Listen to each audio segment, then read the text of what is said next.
Let us pray. Grant, we pray, Almighty God, that we who celebrate with awe the Paschal Feast may be found worthy to attain to everlasting joys through Jesus Christ our Lord, who lives and reigns with you in the Holy Spirit, one God, now and forever. Amen. Good morning. It's great to see you all today, and as we continue to celebrate Easter. So happy Easter again. Zach Rugenstone was just asking me to give him my elevator pitch or my elevator speech on where this was going. And I said, well, you're just going to have to hang on and listen. So where this is going came about as a result of an article I was reading earlier this week about Apple computing and the significant impact that Apple has had on the entire computing world. Even those of us, I am an Apple and a Mac person, but even those who don't use Apple, or in some cases I find who are never even willing to think about using an Apple product or a Mac computer, you still have to recognize, whether you want to or not, the significant influence that company has had on the future when it originated, on the future of computing and where things are today. So some of you will know this, and some of you may not be as familiar with it. But the Apple of 1976, that was when Steve Jobs and Steve Wozniak began to think about what they wanted to do and wanted to try to do with computing, which was very different in some ways. Is still the decisions that they made, and the what has now emerged into the phenomenal corporation that Apple is still impactful in computing today. So, and as it's been pointed out, the world of computers would be totally different if it had not been for Apple. And as it's been pointed out, there are a few companies that actually have that ability to literally change the world in the way that Apple did, with the string of products that they began to create and that they have continued to create, that have, as this article pointed out, have revolutionized computing, upended industries, and have ultimately resulted in significant societal changes in how we communicate, how we relate, and how we're able to carry out our daily affairs. So what I'm getting to, and I'm going to say a little bit more about Apple. What I want us to think about is this in comparison to what we're celebrating today, what we're continuing to celebrate during this time of the liturgical year, the church year, that's known as Eastertide, the 50 days of Easter, when we, not just last Sunday when we were all dressed up and happy and celebrating the end of Lent, and everybody was wishing everybody else a happy Easter, but what we continue to celebrate and to think about how significant that event that we celebrated last year has been in helping to shape and to form not just society but civilization. So again, you may have been an early adopter, late to the brand of Apple, or perhaps hate all things Apple, as I said a moment ago. But either way, it's still impossible to deny the impact that what they have done has had on not only on the world of computing, but on society and on business and on the way we personally use technology and computers specifically. So this is the origins. Steve Wozniak had a design for what became known as the Apple I computer, and Steve Jobs had designs on selling them. So you can see that this was the first Macintosh. And I think that's one of those that you can say, baby, we have come a long way, haven't we? So that's what things look like before this significant transformation that has now resulted in where we are today. Apple didn't start out or Steve Jobs and Steve Wozniak didn't start out to make a company, but they first tried to sell their ideas to someone else, to other firms. that they had either worked for or had previously been worked for at the time that they had their ideas, or that they had previously been employed by.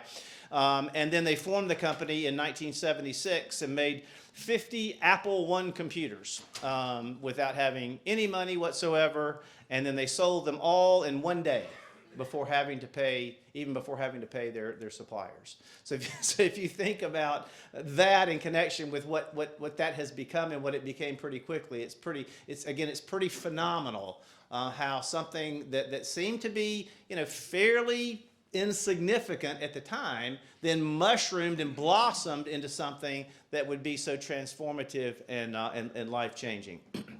And as it's been pointed out, it set the stage for how we now live, work, communicate, do business, everything. Everything is in some ways been influenced by what happened.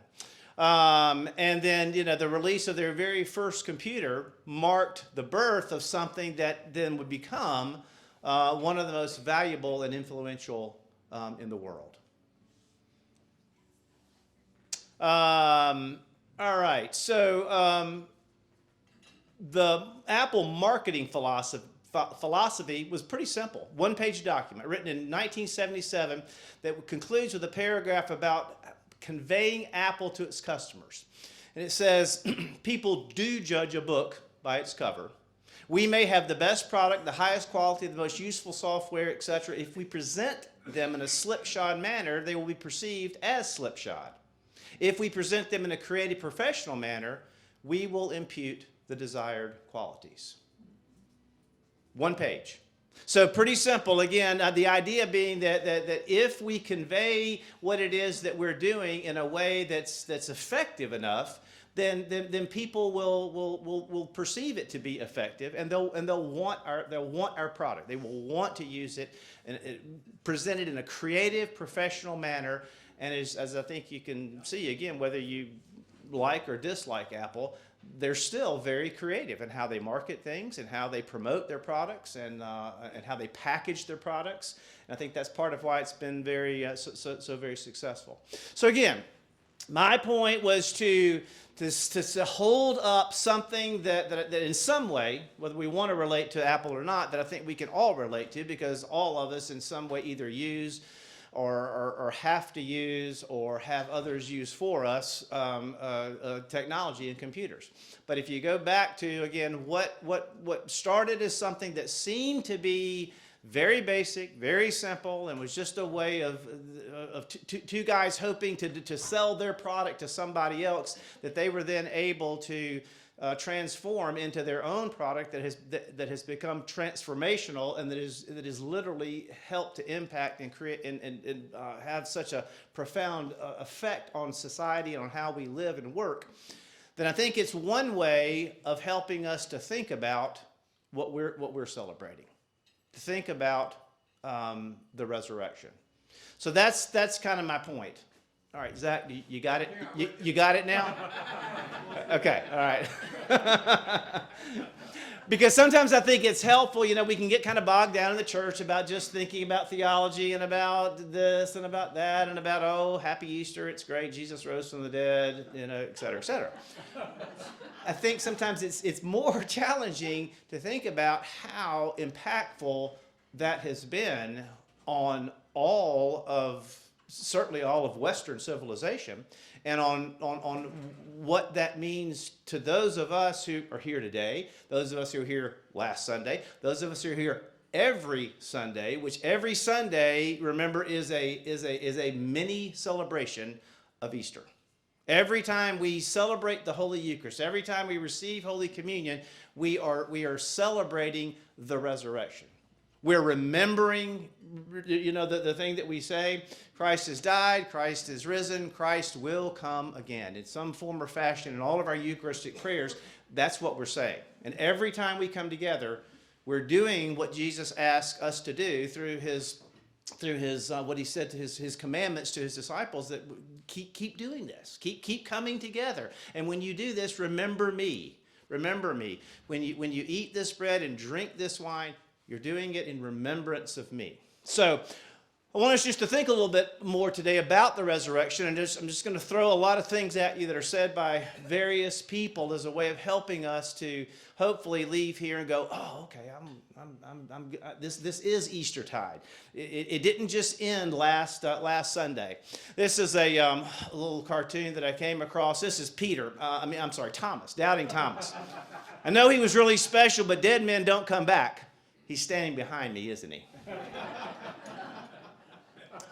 So we know that if there had not been, it can't just, and I think there's some references to that in here. It cannot be and could not have been just about an empty tomb, right?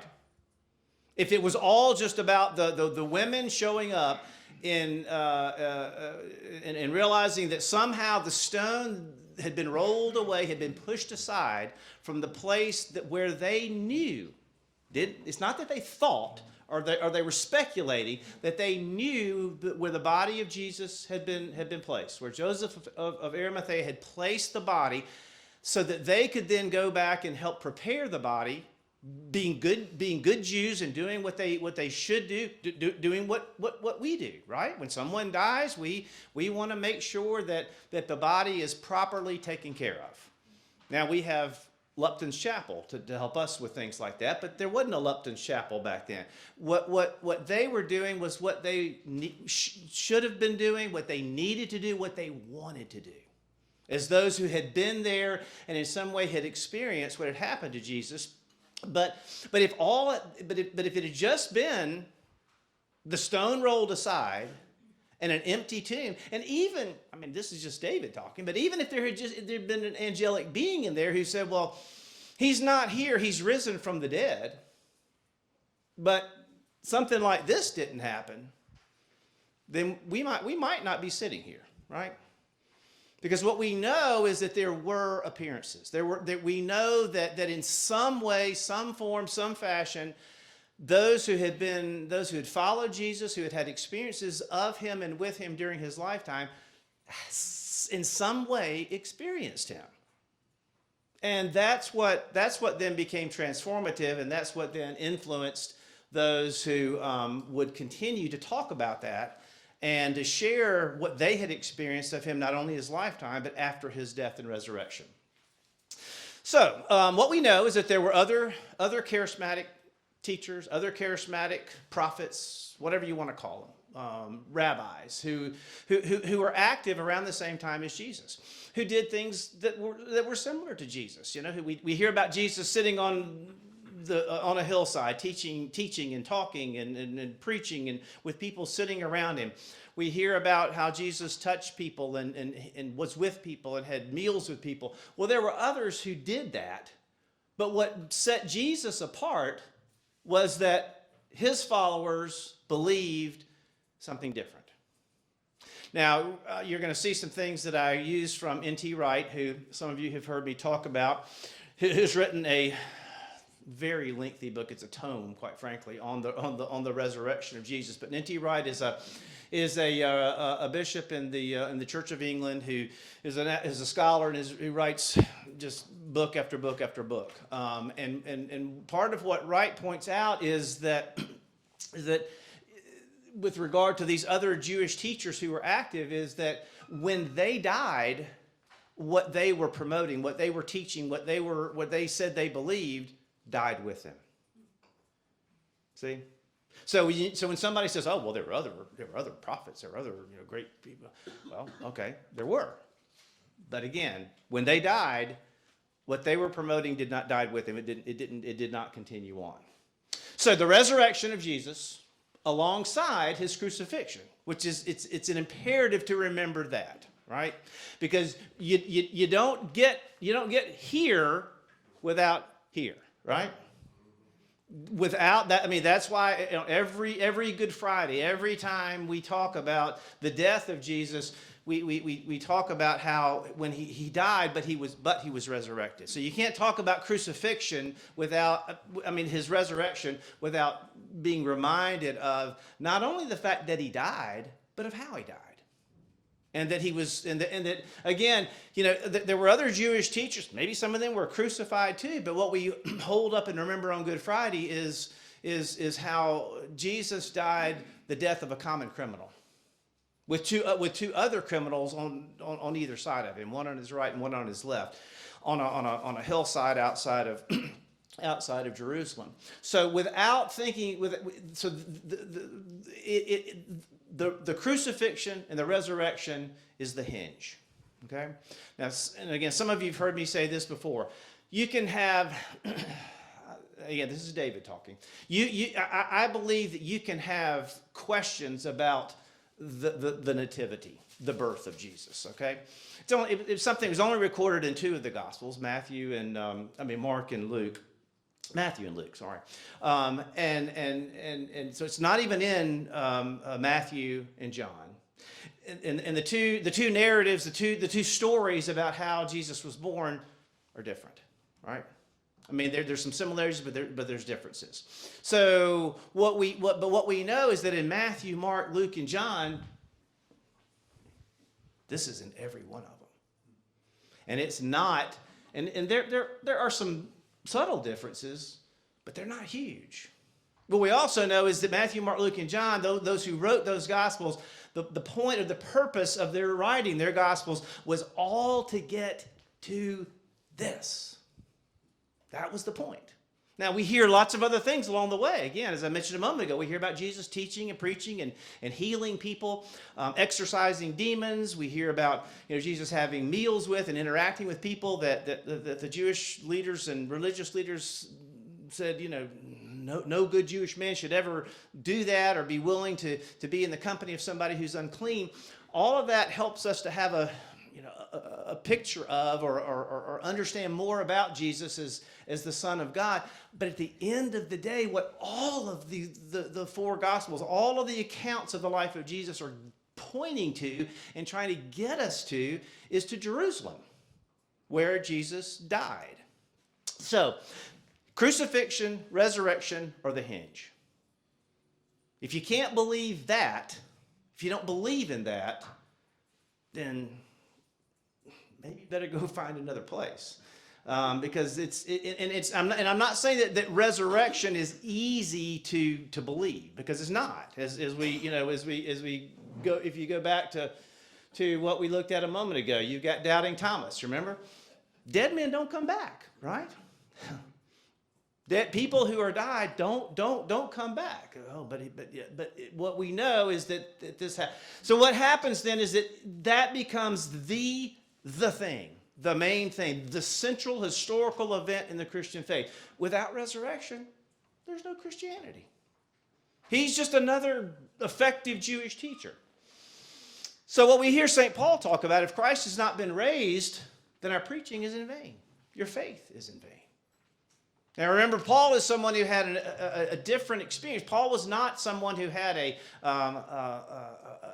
a post-resurrection experience. Paul's way of claiming to be an apostle, claiming to be one of those who had been impacted by Jesus, was in a much different way. As he is someone who had been, as someone who was named Saul, who had been persecuting Christians, who was then had this dramatic experience of a blinding light that then propelled him into being someone who said that he was so impacted by what he heard, by the voice of God and by Jesus calling him to become something that he was not, that he then spent the rest of his life proclaiming the resurrection, helping others to experience what he had experienced. And so again, he says, if Christ has not been raised, then what's the point?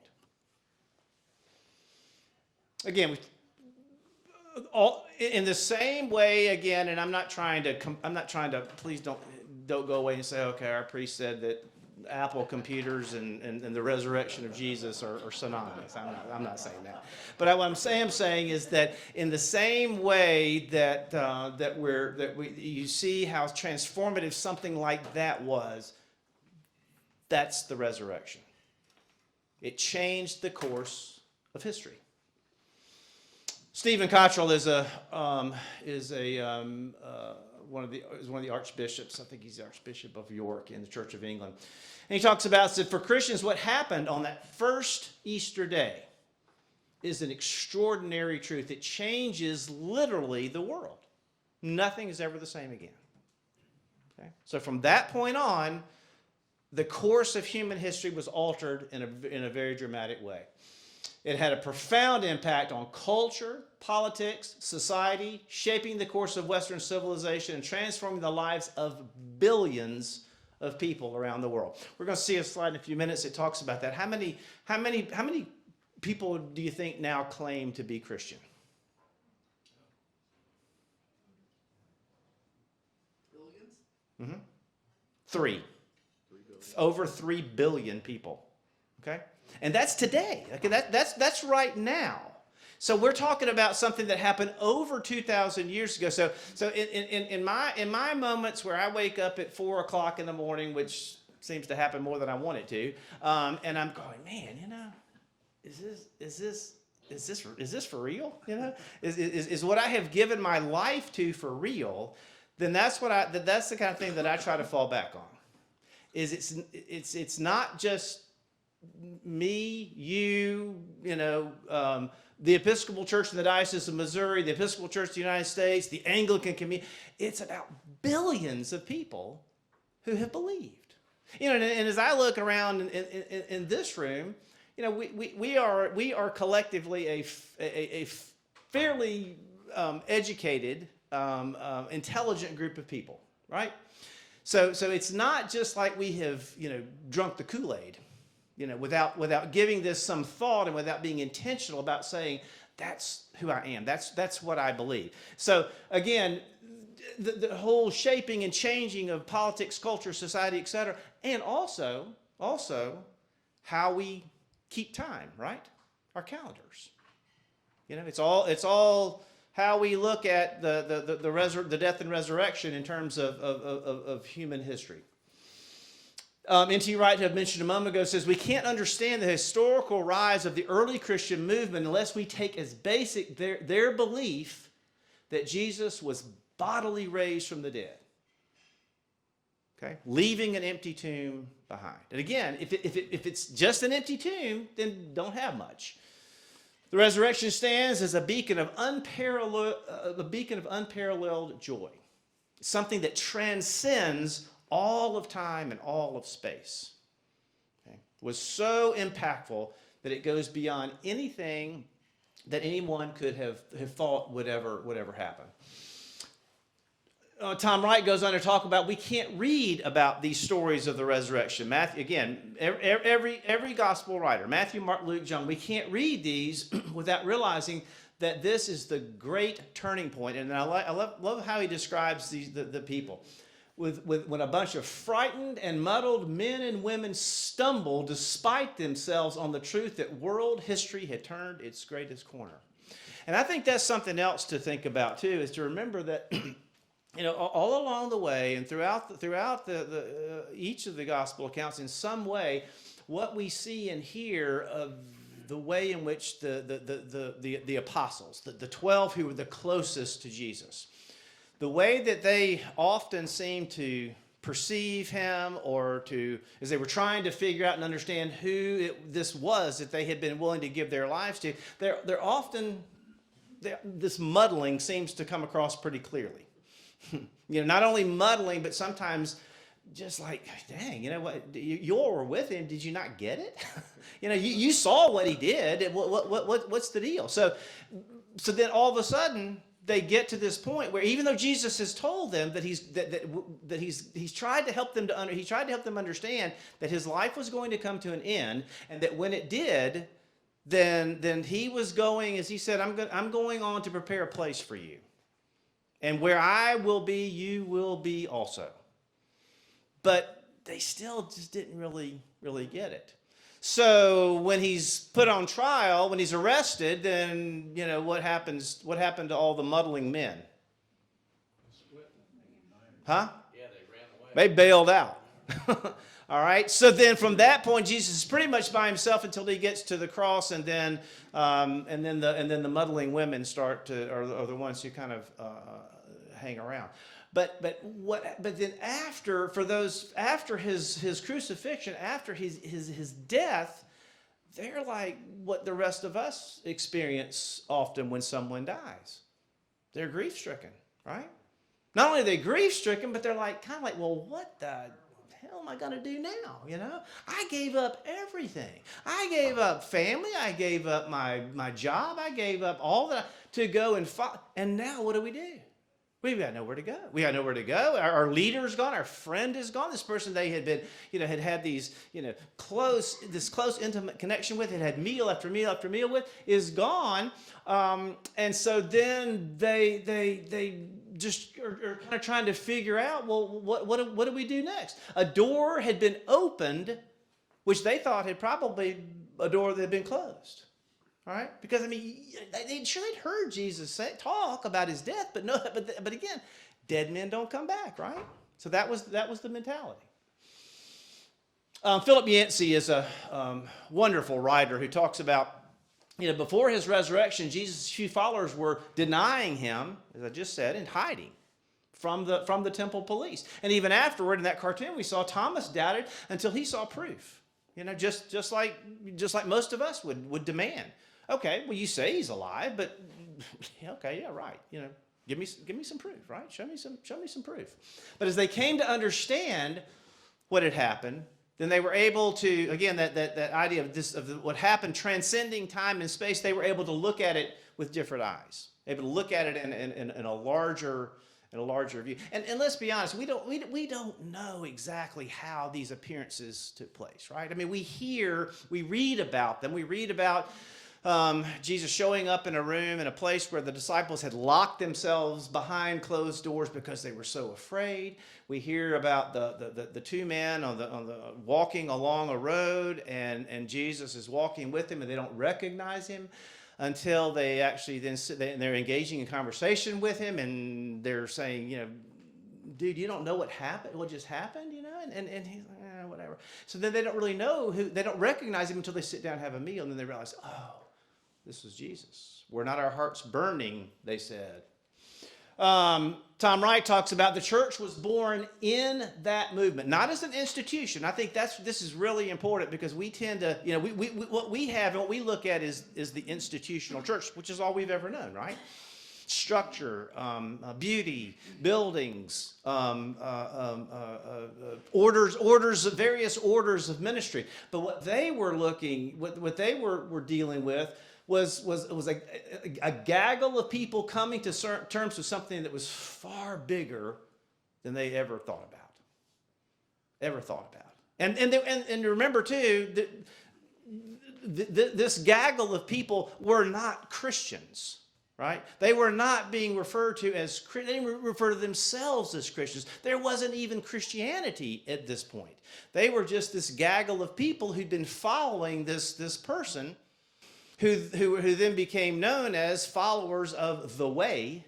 Then in time, they became known as Christians as the institution began to develop.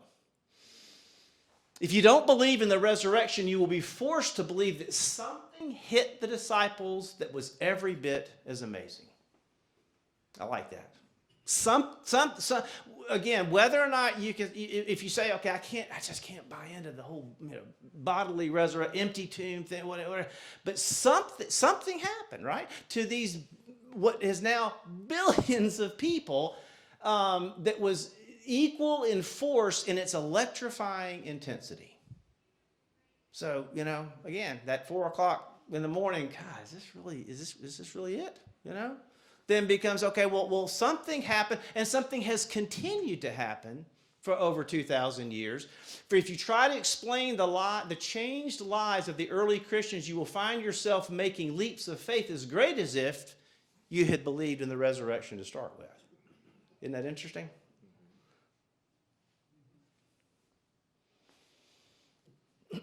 Resurrection is something that had a quite clear meaning at the time. It was something that every pagan knew doesn't happen. And a lot of Jews believe that it doesn't happen. Those who did affirm the resurrection did not think it was just a way of saying, well, he is Lord. That it had to be, again, it was something that was so impactful that it transcended time and space. It went beyond, it wasn't just a way of saying, well, okay, now we believe what he was saying, he is Lord. It was a lot more than that. And then as Philip Yancey points out, I like this, he talks about, well, Easter changed everything, but it didn't all happen at once. Okay? It wasn't like the next day or the next week or the next year. A Hollywood script would have had Jesus appearing on Pilate's porch, Pilate being the one who'd sentenced him to die, on a Monday morning with a choir of angels booming, he's back. And then C.S. Lewis, in some of his writing, talks about how the New Testament writers, Matthew, Mark, Luke, and John, speak as if Christ's achievement in rising from the dead was the first event of its kind in the whole history of the universe. He has forced open a door that has been locked since the death of the first man being Adam. He has met, fought, and beaten the king of death, and everything's different because of that. Okay?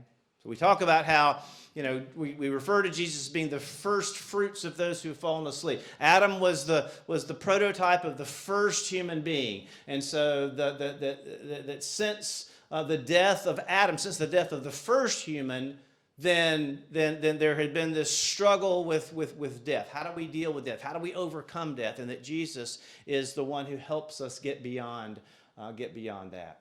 Rick Warren is a well-known pastor of a mega church out in California who talks about, I thought this was interesting to think about, Jesus never traveled more than 100 miles. I'm not even sure it was 100 miles from where he was born, and yet you can find followers of Jesus in every nook and cranny of the planet.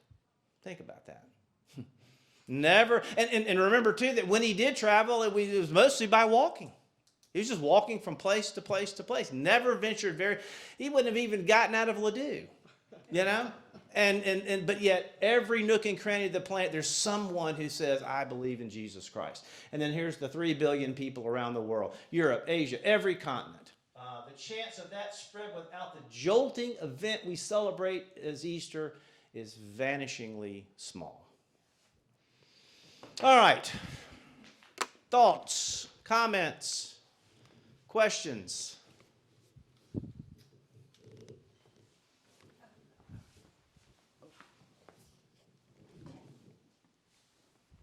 So are you suggesting a parallel between the transformation that occurred after the resurrection and the development of an Apple computer? But they're both transformative, but they're on slightly different scales, I think. Absolutely, and that's what I was saying a minute ago. I'm not trying to say that they were. I'm not saying they're synonymous. I was just trying to point to something that hopefully I think we can all relate to in some way. Yeah, we know that there are things that happen that are life changing, right? And that sometimes are life-changing in unexpected ways. And I think if you look at the experience of what it took to bring together what we now know as Apple computing, that's not what they started with, It started with something much, much different, but the impact has been transformational. It's changed society. It's changed civilization to a certain degree. And so that's my point about the resurrection, is that what happened. Again, whether you can buy into every detail of it, I don't really think matters. But the point of some of these people are trying to make is that whatever happened was so impactful, so electrifying, as someone mentioned, that jolting, and as Yancey talks about, that it changed the world, right? From that point on, the world has never been the same.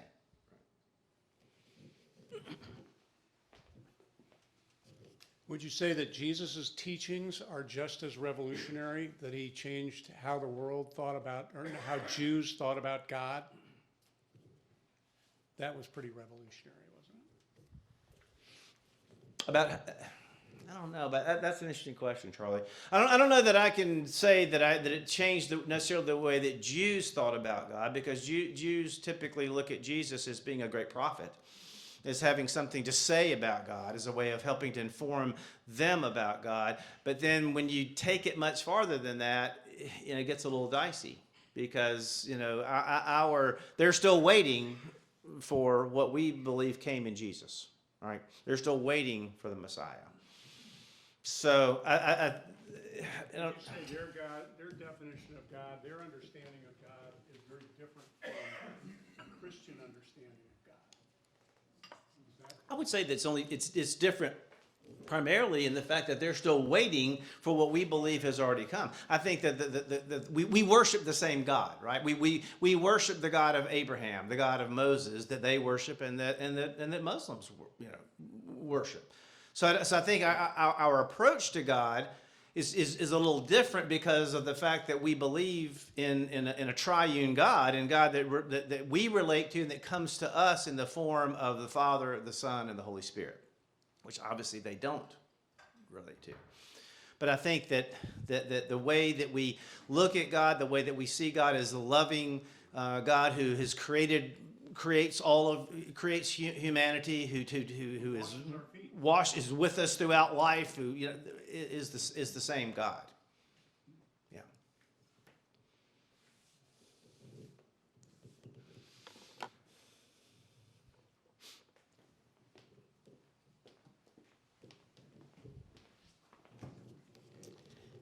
Thinking about the Apple analogy and the point that David made about the packaging of the Apple products, which is so well engineered and so classy and so beautiful that it really invites you to open the package, and not only to open it, but it gives you a faith before you get to what's inside. It gives you a faith that what's inside will be a wonderful thing. And also this week, helping on the visioning committee for the community of our church, and it made me think about what does the packaging of our Christianity look like to people on the outside. And if we are the product as Christians, are we providing an inviting package to be opened with the structure of our church and the building and what's around it and how it looks and how it appears to other people? Does it invite them to open the package, and does it give them a faith that there will be something wonderful to find inside, as Apple does? And even more perhaps on a personal level, as we interact with people in our daily lives, we're not only the product, but perhaps we also are the package. So when we speak to someone else and we approach them with our Christian faith and traits on display, are we approaching them in a way that is inviting to them and encouraging to them and gives them faith in what they might find in each one of us? Fiona, that's wonderful. Thank you for that. And I would just add to that part of what Fiona is talking about is some of you may know is one of the issues right now that all churches deal with. I mean, what we know is that we learned within the last year that there's 12,000 plus vehicles that drive past this church on a daily basis. What we know is that, I don't know how many of them, but that many of them, what the statistics show us is that many of them, if they look over here, look with mostly with either disdain or questions. The disdain of, oh, well, that's just one of those Christian churches that is against this or is against that, or has been involved in some sort of controversy, or where there's been some sort of abuse or whatever. That's the disdain part. The questions all come around. Well, what is that? What are they doing there? You're right. I mean, I think that's what you're right. Apple did. I think it wasn't Steve Jobs who used, whenever they were going to roll out a product. Remember, he would do those big. Is that right? He would do the big things. Huh? Launch. Thank you. Thanks, Jimmy. But it was also a way of inviting people into the product, wasn't it? Of not only informing people about the next product, but of inviting you to use it. So I think you're absolutely, your point's well taken, and that's part of, I think, what we're trying to deal with is how is it that we convey and communicate the ongoing significance of this jolting event. How do we help other people? There was an article that I wasn't able to keep going with it to open it up completely that just came out recently in the Atlantic Monthly. about the church, about the institutional church, and the gist of it that I could get without going into it very deeply was that part of what this article was saying is that what the people have lost a sense of community. By not participating in church, they're losing that it's playing into our innate individualism that we seem to have as Americans. And so when we're losing this way of coming together and of inviting people into what it is that we're doing, when people are not responding to that, when they tend to want to go do what I want to do, that we're losing our sense of community.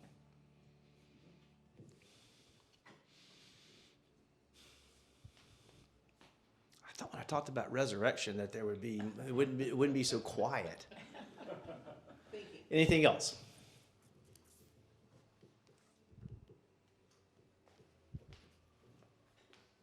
I'll get right back to you. Okay, that's fine. I'm just thinking about the package. I love what you had to say.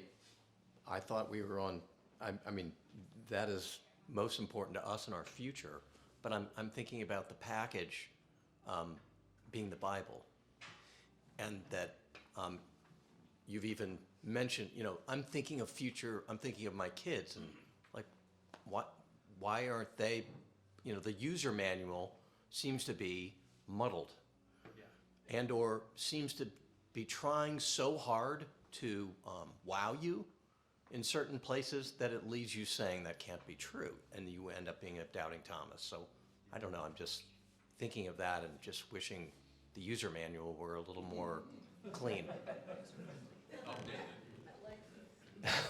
Yeah, that's a good analogy. I think part of what I would say is kind of shame on us. Shame on us for not doing a better job, quote quote better job of preparing our children of help. But it's also now we're also doing a battle with with society. But I think to your point that part of what's appealing to some about the mega churches and this is going to sound I'm not it's not a broad I can't say this about everyone, all of them, but in some cases what the instruction manual there doesn't go very deep. It kind of stays right on the surface. I mean, and I will say this about the Joel Osteen, that dude out in Houston. People flock there, but if you ever really listen, there's not much. I mean, it's all feel good stuff. So there's not much substance. So I think what we have to do is try to find a way to be substantive, but also to think about how we're packaging it. And let's just be honest. In the Episcopal Church, we have done a poor job of reaching out, of helping to try to make the instruction manual more available to people. Because basically what we've done, we've lived in this world that says, man, we have beautiful buildings and we have beautiful worship. And if you want to come join us, that'd be great. But we don't really ever do anything to help convey the deeper message that somebody was asking about earlier of compassion, of openness, of being willing to say to you, wherever you are in your journey of faith, we welcome you. You can be a doubting Thomas. It's okay here. Some places you go to be a doubting Thomas, it ain't okay, right? So, did you have something to say? My question is about the message. What is the message? When people say they're looking for the Messiah, does our message and what they're looking for connect somewhere along the line? I'm just not sure. I've got the first level, but when we go past the resurrection, what are we offering? Well, what I would say that we offer is what I led off with a while ago. When in our Eucharistic prayers, when we talk about Christ has died, Christ is risen, Christ will come again, that's what we center ourselves, our thinking and our mouths on. But what I would say is that's where the sacramental life of the church comes into play. That every time we come together and we eat the bread and the bread and the wine and we take it into our bodies, that we are, we don't believe in what's called transubstantiation in the Roman Catholic Church, where it physically changes and chemically changes. But what we do believe is that for us, for David, for Dudley, for Tim, for Rich, it becomes the body and blood of Christ, so that in some way we're changed. And I think that's the message. And I would also suggest that maybe we haven't done an adequate enough job of teaching that. And that's also a way that we come together. It promotes community. We're having a meal together. That's where I think we have to make the connections. All right. I also feel that we are probably the most non-judgmental denomination that I can think of. Do we spread the word that we're non-judgmental? I think we do that. I think sometimes we do that. I don't know that we're always as effective in doing it as we could be. Because I think what has happened is we have, as a church, we have allowed ourselves to go way over on one side with some things, and we've kind of lost, and maybe this is symbolic of what's happened in society. We've lost the middle. And so I think it's important to hold on to the middle as a way of saying, you can be over here or you can be over here, but we still love you, we still want you, we can still come together as a community, we can still partake of the Holy Communion together, we can still have conversations and agree to disagree and love each other. That's what I think we've not always been as effective in our communication about that. Okay.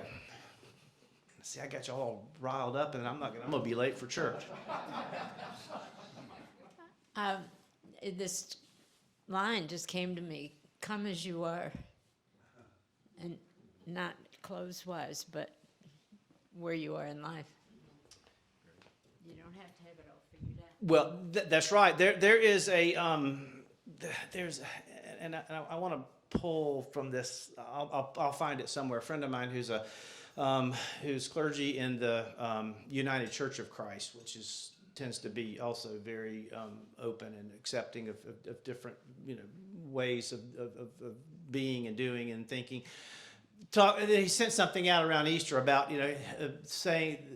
talking about how, and I've seen this, and I've even seen it in some Episcopal churches. There's something that says something to the effect of, wherever you are on your journey of faith, we welcome you.